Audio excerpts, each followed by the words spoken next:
आँखें ये तुम्हारी मुझको क्यों बुलाए, बातें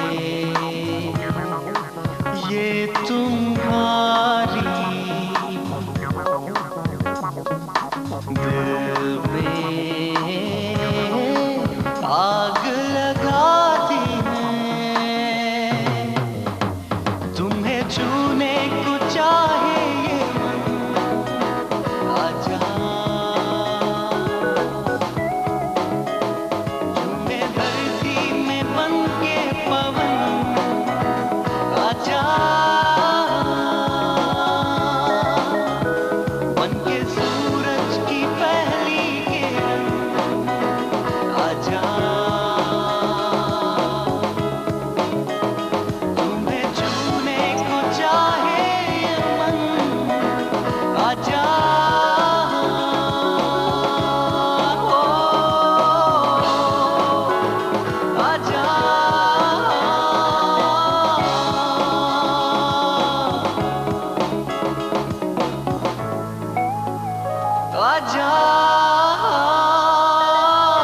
बीजी आगे से हटिए, फ्लाइंग किक निकल जाएगी। अरे जहन्नुम में जाए तुम्हारी किक। अरे एक कयामत मची हुई, सारे मोहल्ले में आवाज आ रही कि अशरफ अली खान की साहबजादी नादा बेगम कुश्ती देख रही हैं। बीजी आप तो खामखा ही शोर मचाते हैं। लीजिए अब बंद कर दिया। सारी दुनिया इसी तरह के प्रोग्राम्स देखती है। अरे सत्यानाश हो जाए इस प्रोग्राम का। कम बखत मारे 9 मन के लंगोट बांधे उधम मचा रहे, ढींगा मुश्ती बचाई हुई, आसमान सर पे उठा लिया। मैं कहती हूँ कम बखत मारों को कोई और काम नहीं है। अरे मैंने पिछले दिनों ना एक कुश्ती देखी थी, औरतें लड़ रही थी। अल्लाह माफ करे। तौबा तौबा तौबा। बीजी आप तौबा तौबा कर रही हैं। मैं तो सोच रही हूँ अमेरिका जाऊँ, वहां से ट्रेनिंग लेकर आऊँ। कौन सी ट्रेनिंग? यही बीजी, रेसलिंग की। और कैसी? फिर आपसे रेसलिंग जो करूंगी आके। मैं कहती तुम्हारा दिमाग उलट गया है। ये क्या तुम्हारे दिमाग में सवाल? ये कैसा शौक चढ़ाया तुम्हें? बीजी शौक तो भी शौक होता है। मैं इस घर में 40 बरस से रह रही हूँ और एक एक बात जानती हूँ, समझी? जब फरा वो जहर की पुड़ियाँ फाका करती थी उस वक्त से मैं सबको जानती हूँ। तुम्हारी अम्मा को मैंने कितना समझाया, इशारा दिए, मगर उनकी समझ में कुछ नहीं आया। अब्बा को भी कहा लेकिन उन्होंने तो कान धरा ही नहीं। आखिर को ना उसे विलायत भेजना पड़ा उन्हें। बीजी फरा फूफी के बारे में कुछ बताए ना। मेरा कोई दिमाग खराब है जो खानदान की पोटली तुम्हारे सामने खोलूं? इस बात को 7-8 साल गुजर गए। अब तो फरा गरीब को भी चैन आ गया है, सब्र आ गया है। बीजी फरा फूफा किसी को पसंद करती थी ना। लो तो इसमें कौन सा गुनाह है? हमारी बीबी जुलेखा भी तो सब यूसुफ को बहुत प्यार किया करती थी। जुलेखा दी ग्रेट बीजी।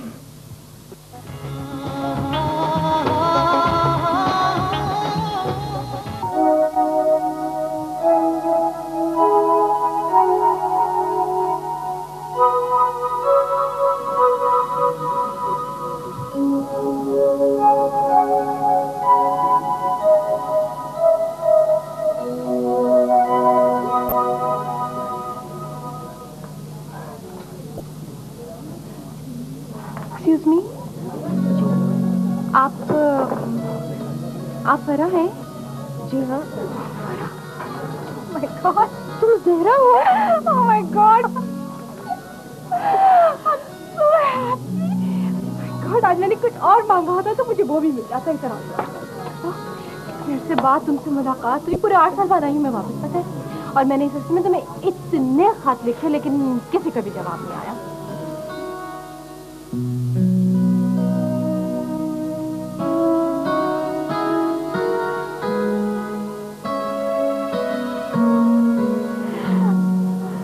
तुम? मैं बिल्कुल ठीक हूँ। तुम सुनाओ, पता है क्या, आज सुबह जब मेरी आँख खुली थी ना तो मैंने आसमान की तरफ देख के कहा था, आसमान है आसमान, मुझे मेरी बिछड़ी हुई फरा से मिलवा दे। तुम्हारी वो बात बेबात आसमान को मुखातिब करने की आदत नहीं गई अब? नहीं, बल्कि मुझे तो ये चीज इतनी पसंद है, मैंने अपनी बेटी को भी सिखा दी है। तुम्हारी बेटी भी है? एक नहीं, दो खजाने। माशाल्लाह।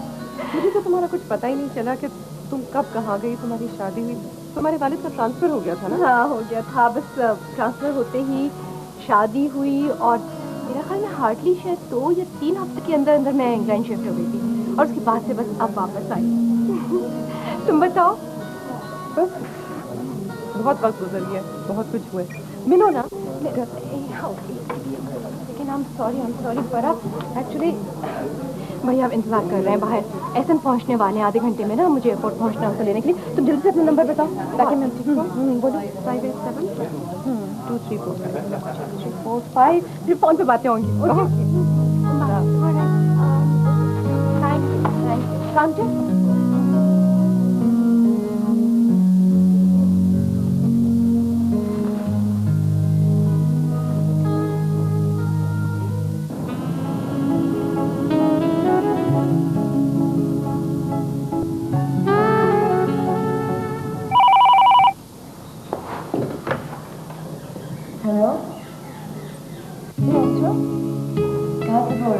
आसमान के नीचे और जमीन के ऊपर से बोल रहा हूँ।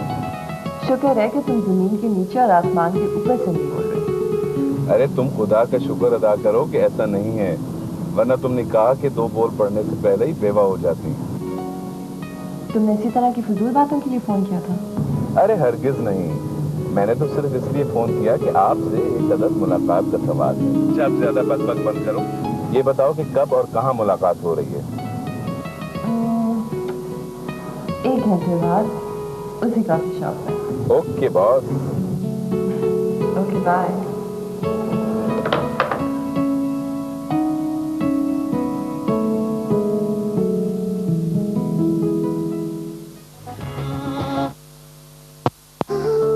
कंस्ट्रक्शन कंपनी क्या खाक संभालेंगे? जी मेरा ख्याल था कि ख्याल था आपका माशाल्लाह, तो आप सोचते भी हैं। मेरे तो ख्याल में आपकी इस खोपड़ी में सिर्फ भूसा भरा हुआ है, भूसा। शर्म आती है मुझे कि आप मेरे बेटे हैं। मैं डिप्टी कंट्रोलर से मिलने के लिए गया था, उसने मिलने से इनकार कर दिया। मैं सोच रहा था कि उससे मिलकर उसे कन्विंस करेंगे आप। डिप्टी कंट्रोलर को कन्विंस करेंगे आप? सुभान अल्लाह।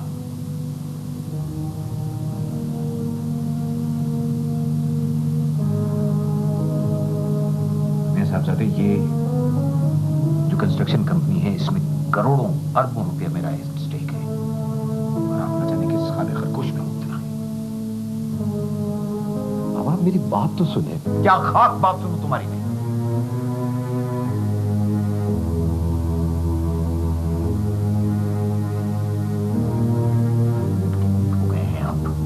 डिग्री ले ली है आपने, और ये 2-2 टके के सरकारी अफसर आपसे संभलते नहीं है। इसीलिए मैंने आपको इंडिपेंडेंट बिजनेस करवाया था, ताकि आप में एतमाद पैदा हो। मैंने कई बार इस सिलसिले में बात करने की कोशिश की, लेकिन आप मंसूर अंकल। खबरदार जो आपने मंसूर का नाम लिया होगा, आपको और आपकी मां को मंसूर फोबिया हो गया है। वो बेचारा बिस्तर मर्ग पर पड़ा है। 24 घंटे में से अगर मैं 24 मिनट भी उसको देता हूं तो आप लोगों को न जाने क्या हो जाता है। ऐसी कोई बात नहीं है, आप मुझे गलत समझ रहे हैं। मैं आपको अच्छी तरह समझता हूं साहब। आपको दरअसल हर चीज बनी बनाई मिल गई है ना। आपने मेरी तरह से सड़कों पर जूतियां नहीं चढ़ाई, फाके नहीं किए, चने नहीं खाए।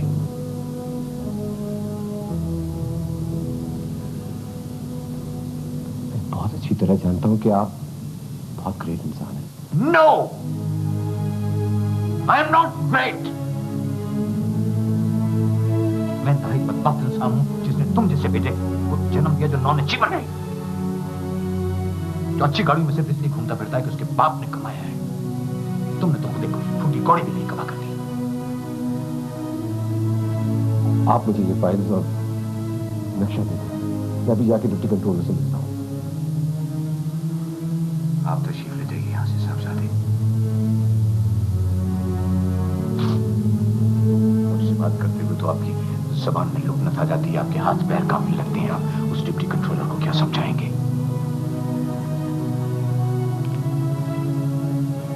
जाइए जाइए जाइए, मैं इस मामले से खुद ही निपटूंगा। जाइए।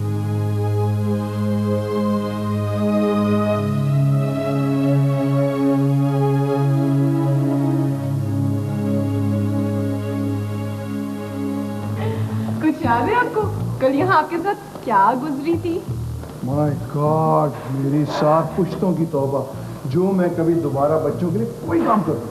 जी, और वो आपके उस ख्याल के बारे में क्या ख्याल है कि इंसान के 8-10 बच्चे होने चाहिए? वो जब मैंने ख्याल जाहिर किया था, अल्लाह करे वो पूरा ना हो, वैसे बच्चा एक काफी नहीं है, बहुत काफी है। वो जब खुद पे बनती है तो होश ठिकाने आ ही जाते हैं। ऐसी बातें करती हो, मेरे तो होश गोश सब ठिकाने आ जाए। जी, वैसे अकबर, अगर कल पापा हमें यहाँ देख लेते बच्चों के साथ यूं मस्तियाँ करते हुए, तो पता नहीं क्या आफत टूट जाती हम पे। क्या होता पापा, पता क्या कहते? वो कहते वो देखो मेरी बेटी, और वो ना मेरा होने वाला दामाद, वो ये तो आने वाले वक्तों की प्रैक्टिस कर रहे हैं। जी, आप मेरे पापा को बिल्कुल भी नहीं जानते हो मिस्टर। वो इस तरह से हमें देख लेते तो आपको तो पहले शूट करते हैं, मुझे कहीं कैद जाके कर देते हैं। वाह भाई वाह, क्या कमी है मुझ में। मैं एक अजीम और अमीर खानदान का इकलौता चश्मचराग और टीवी का उभरता हुआ सितारा। बहुत खुशफहमी होती है लोगों को अपने बारे में। और मेरे पापा, मेरे जो पापा है ना, अपनी खानदान, साथ, बरादरी, इन चीजों से कभी भी वो निकलने नहीं पाए, और वो आपकी मेरी शादी को तो कभी एक्सेप्ट नहीं करेंगे, नेवर एवर।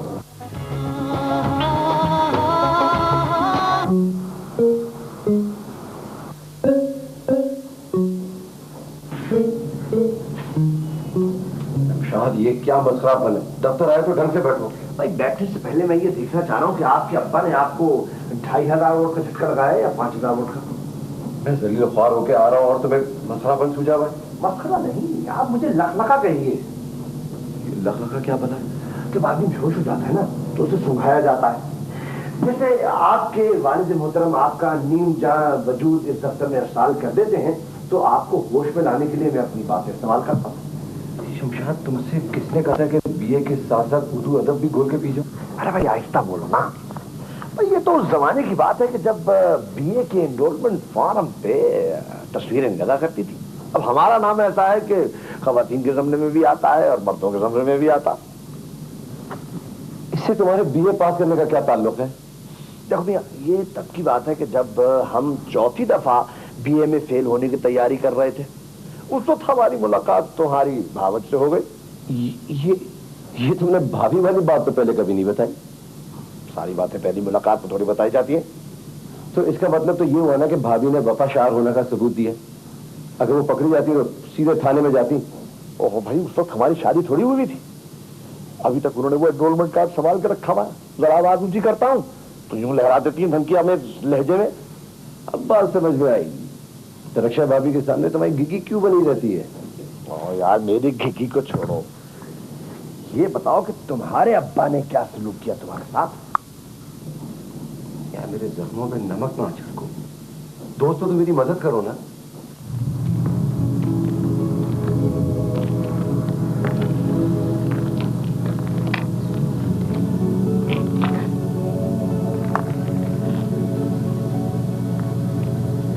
जानती हूँ कि जिंदगी में ऐसे सुनहरे मौके कम ही मिलते हैं, इसलिए मैं आपको जाने से रोक तो नहीं सकती,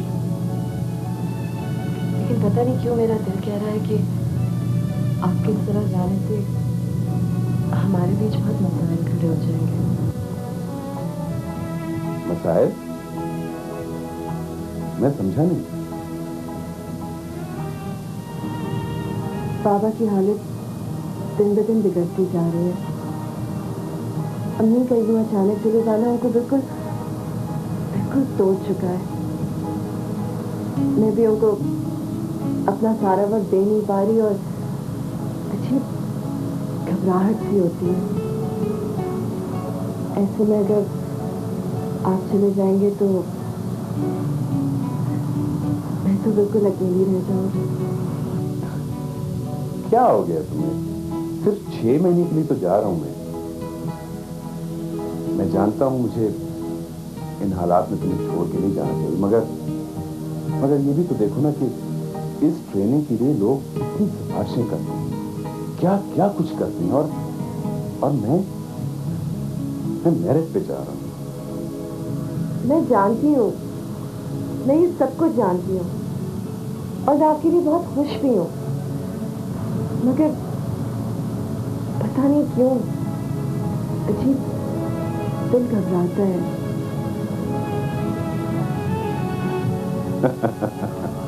Oh, come on, मेहरू, क्या 60s की हीरोइनी की तरह बात कर रही हो?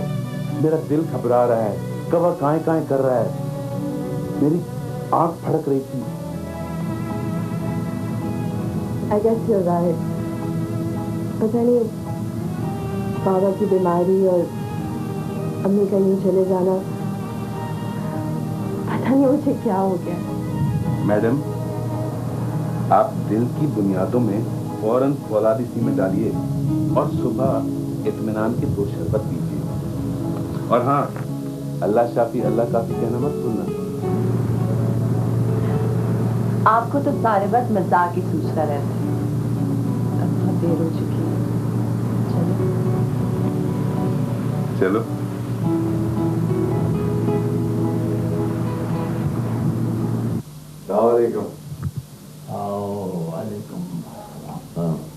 कैसी तबीयत है तुम्हारी? अब पहले से ठीक हूँ। ये वो क्या नाम है उसका? क्या नाम है यार तुम्हारे मुलाजिम को? नजर नहीं आ रहा मुझे। हाँ वो यार, मैंने उसे भेजा है सौदा सलूक लेने, आता होगा अभी। वो अशरफ, मोना और अंजुम आए थे। कौन अंजुमन मोना? मोना रफिया की जिंदगी में कई मरतबा आई है। उनका बेटा असल में 6 महीने के लिए इंग्लैंड जा रहा है, उससे मिलाने लाई थी। ऐसा तो कोई मेल मिलाप नहीं तुम्हारे साथ उनका कि वो तुम्हें अपने बेटे को मिलाने ले आई? मेरा ख्याल है मेहर को पसंद करने लगी, इसलिए कि मेरी तीमारदारी के लिए कई मरतबा आ चुकी है। मेरा ख्याल है दिमाग खराब हो गया उनका। ये हिम्मत कैसे हुई उनकी मेहर के बारे में सोचने की? जानना पहचान बड़ी खाला सलाम। नहीं भाई, अगर उसे वो पसंद करने लगे हैं तो इसमें क्या बुराई? अच्छा तुम चुप करो यार मंसूर। वो आजकल ये अजीब एक रवैया हो गया, जिसको देखो मुंह उठाया रिश्ता लिए चला आता है। अरे भाई वो हसब नसब तुम्हारे दकियानूसी ख्यालात आखिर ना, मेरे ये ख्यालात हरगिज़ नहीं बदल सकते। और कान खोल कर सुन लो, महर जितनी तुम्हारी बेटी है उतनी मेरी भी बेटी है। इसकी शादी का फैसला मैं करूंगा। सिर्फ शादी गुड्डे गुड़िया का प्यार नहीं है। देखो ना, वो अपनी एक सोच रखती है, समझ रखती है, हम कैसे अपनी मर्जी उस पर थोप सकते। मंसूर तुम मुझे सिर्फ ये बताओ कि महर ने तुमसे कहा है कि वो अंजुम को पसंद करती है? इस तरह की तो उसने कोई बात मुझसे नहीं की, लेकिन मैं आंखें रखता हूँ, उसके इन मामलात को समझ सकता हूँ। खाक नहीं समझते हो तुम। अगर महर को लड़का पसंद होता तो महर तुमसे कहती और इस तरह से 6 महीने के लिए उसे इंग्लैंड न जाने देती। लेकिन अशरफ, अच्छा बहरहाल आप अपने ख्यालात अपने पास रखें। मैंने आपसे कह दिया है कि महर की शादी आप और मैं दोनों मिलकर करेंगे। ख्याल हमें सिर्फ इस बात का रखना है कि ऐसा लड़का तलाश किया जाए जो खानदान का हो, बिरादरी का हो, महर के लायक हो। ठीक है, तू जैसा किएगा वैसा होगा। अच्छा बस ठीक है। अरे सबका रवैया इतना ठंडा होता था कि मैं खुद ही शर्मिंदा हो जाती थी। हाँ, भैया और भाभी तो किसी को दलील करने में ध्यान ही नहीं करते। अच्छा चलो सब छोड़ो, ये बताओ बीजी कैसी हैं? मैंने तो उनसे भी मिलना चाहा था। मिल भी नहीं थी तो क्या फर्क पड़ जाता। हालांकि उन्होंने मुझे गोद में पाला है, लेकिन फिर भी वो हम में से तो नहीं है ना, मुलाजमा ही है। मैं तुम्हारे बारे में कुछ तो बताती, यही बताती कि मैं बीमार हूँ और बाहर इलाज के लिए गई हूँ। कितने अर्से बाहर गई? तकरीबन कोई 1.25 बरस। लेकिन उस वक्त में मैंने वक्त का हिसाब भी खो लिया था। मुझे इतने सेडेटिव्स और ट्रैंक्विलाइजर्स दी गई, जिस वक्त दिमाग जैसे खलाओं में घूमता रहता था। अच्छा चलो सब छोड़ो, ये बताओ रजा कैसा है, कहाँ है? मुझे कुछ नहीं पता। जब मैं वापस आई तो मुझ पर इतनी पाबंदियां थी, इतने पहरे थे कि मैं किसी को फोन नहीं कर सकती थी। अकेले गाड़ी लेके बाहर नहीं जा सकती। साल बाद जब वो पाबंदियां हटी तो मैंने उसे भूलने की बहुत कोशिश की, कुछ पता नहीं चला। उसका कोई सुराग नहीं मिला। अशरफ भैया से मिलो, बातें करो तो जरा नहीं अंदाजा होता कि वो इतने कंजर्वेटिव है। उन्हें कंजर्वेटिव मत कहो। जो कुछ भी करते हैं अपनी अना की तस्कीन के लिए करते हैं, और वो अपनी अना के लिए कुछ भी कर सकते हैं, ना गिर भी सकते हैं। सडिस्टिक है, उन्हें तकलीफ देकर खुशी नहीं, वो अपने इर्द गिर्द किसी को खुश नहीं देख सकते।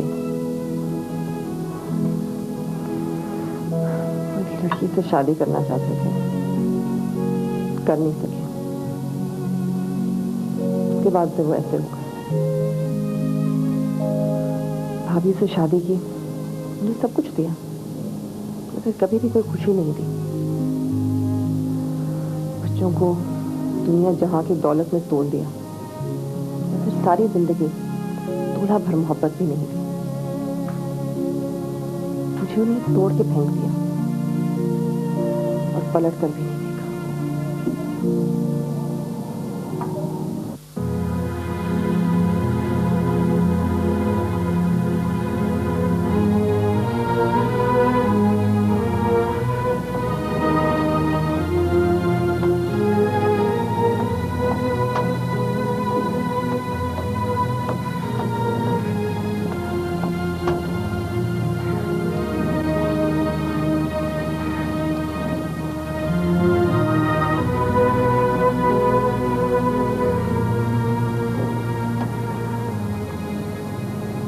कहो रजा, आज आसमान और परिंदों को बड़े गौर से देख रहे हो, खैरियत तो है? अक्सर देखता हूँ और सोचता हूँ कि ये परिंदे हम इंसानों से किस कदर बेहतर हैं। मैं तुम्हारी बात समझा नहीं। इन्होंने अपने जैसे परिंदों के लिए कैद खाने नहीं किया। ये इंसान ही है, ये इंसानों को कैद करता है, उनको कत्ल करता है, अजियतें देता है और खुश होता है। यार तुम तो फिर फलसफा बोलने लगे। फलसफा नहीं है, जिंदगी है। अच्छा छोड़ो, हटाओ इस बहस को। ये बताओ तुम्हारी आजादी में कितने दिन बाकी रह गए? चंद दिन रह गए। खुश नसीब हो जो चंद दिनों के बाद अपनों से जा मिलोगे। और एक हम हैं, न जाने कब तक इन सलाहों के पीछे सड़ते रहेंगे। मुझे खुश नसीब मत कहो। मुझे तो ये भी नहीं मालूम कि यहां से निकल के मैं जाऊंगा कहां।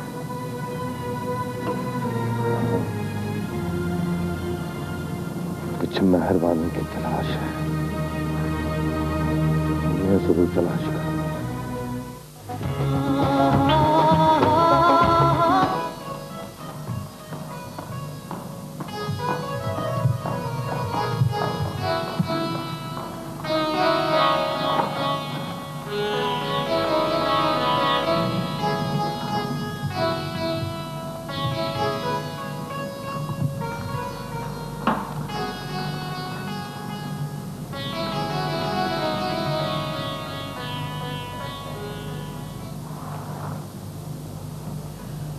ये चाय तो बिल्कुल ठंडी हो चुकी है। एक कप गर्म गर्म चाय तो मंगवा दीजिए मुझे। नवाज बाबा, नवाज बाबा। अब बाबा जरा ये चाय उठा के ले जाइए यहाँ से और दूसरी नई चाय बना के लेकर आए।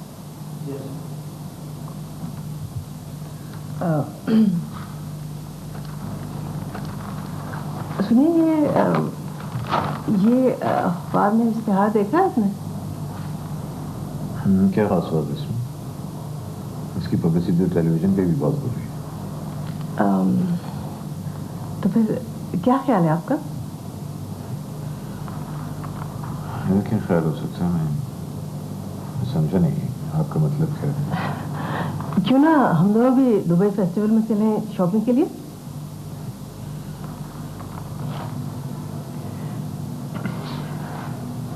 मेरा दिमाग चल गया है कि मैं अपना सारा कारोबार छोड़कर आपको साथ लेकर दुबई शॉपिंग के लिए जाऊं। फजूल बातें करती हैं।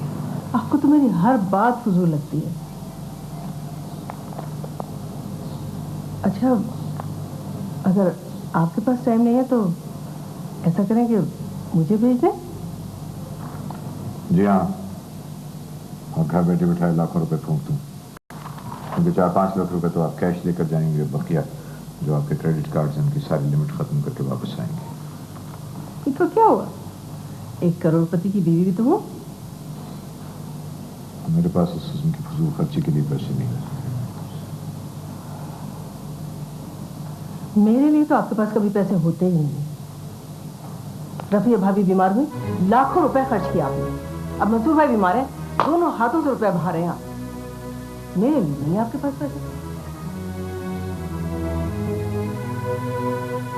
शमी, मुझे एक बात बताइए, ये आपकी और मेरी शादी जब से हुई है उस वक्त से लेकर अब तक मैंने कभी आपके जायज अखराजात के लिए अपना हाथ रोका है,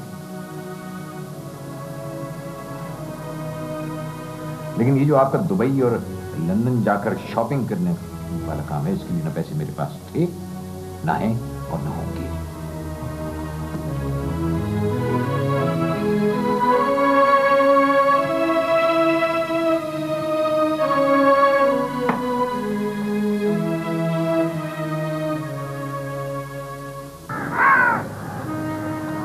मेरे भाई, ये इन कंकरियों से क्या कर रहे हो?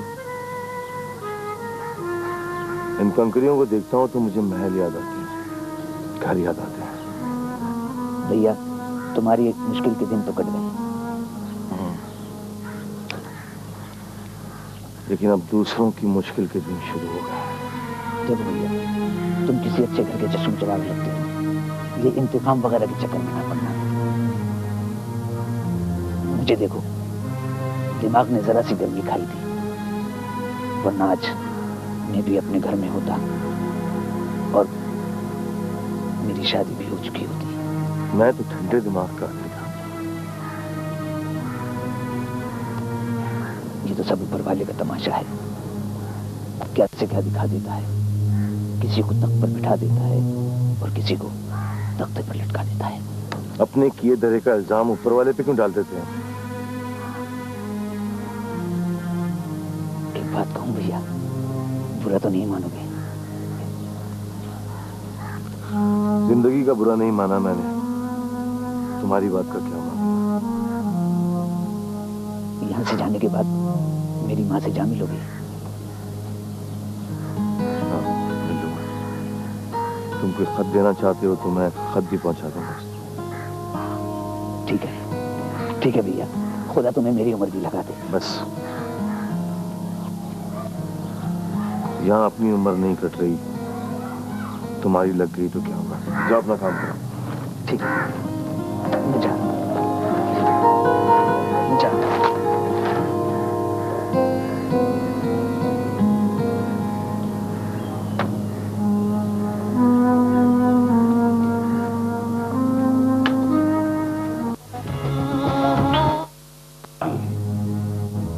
मतलब ये टेंडर के लिए कैलकुलेशन जब हुई थी तो तुमने खुद चेक की थी या इन्हें चीफ इंजीनियर के रहमकरम पर छोड़ दिया था? तो मैंने खुद चेक की थी।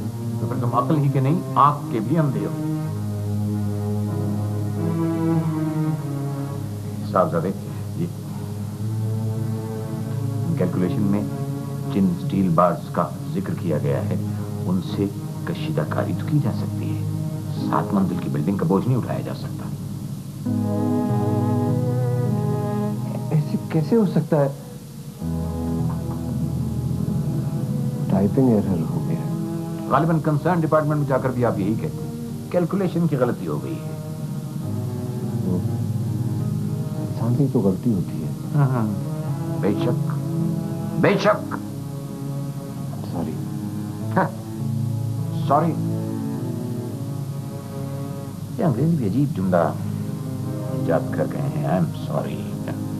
जिस तरह से हमारे बाज लोग एक दुआ पर 70,000 गुना माफ करवाते हैं, इसी तरह आप लोग सॉरी कहकर ये समझते हैं कि सारी गलतियां दुरुस्त हो जाएंगी। मेरा मतलब ये नहीं था, गलत समझ रहे। मैं तो मियां इस बात पर खुदा का शुक्र अदा कर रहा हूं कि ये कैलकुलेशन मैंने खुद चेक कर ली, वरना पूरी मार्केट में ये मजाक बनता कि अल्फा एसोसिएट्स ने बिल्डिंग की कंस्ट्रक्शन में स्टील बार्स की जगह लैला की उंगलियां और मजनू की पसलियां इस्तेमाल करने का प्रोग्राम बनाया था। आप जा सकते हैं, जाइए, ताकि मैं ये कैलकुलेशन वेरीफाई कर सकूं। छोड़ दीजिए इसे।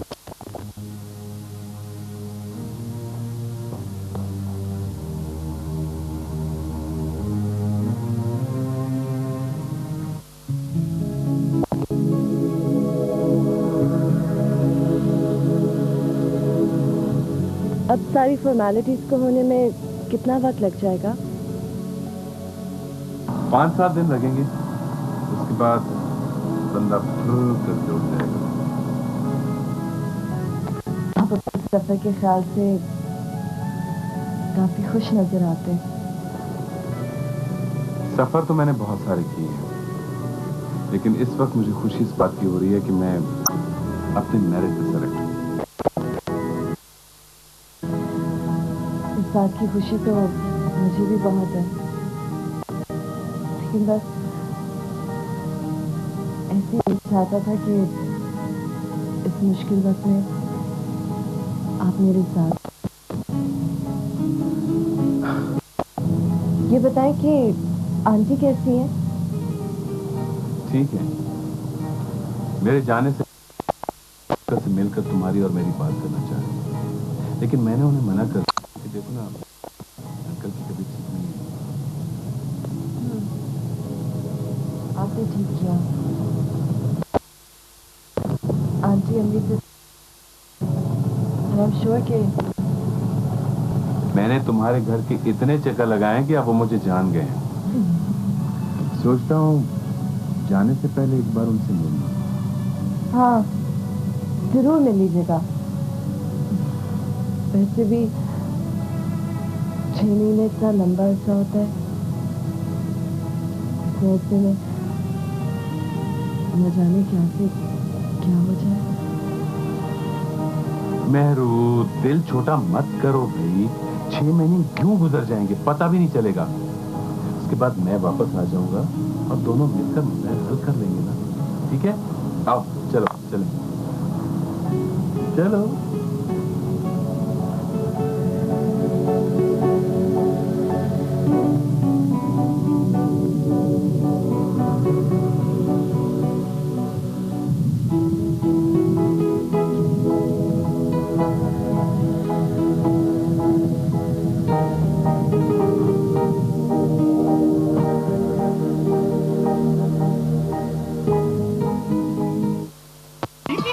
आता कि रजा को क्या हो गया।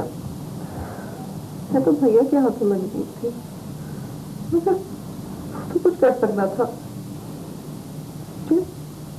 सबसे ज्यादा सदमा इस बात है कि उसने पलट कर मेरी खबर भी नहीं ली। ये जो तुम्हारे भैया है ना, बड़े हरफों के बने हुए हैं, पता नहीं इस बेचारे से क्या किया होगा। बीजी, वो तो मर्द था, कुछ तो कर सकता था। तुम ऐसा समझती है? अरे जब मर्द मजबूर होने पे आता है ना, तो औरत से ज्यादा कमजोर साबित होता है।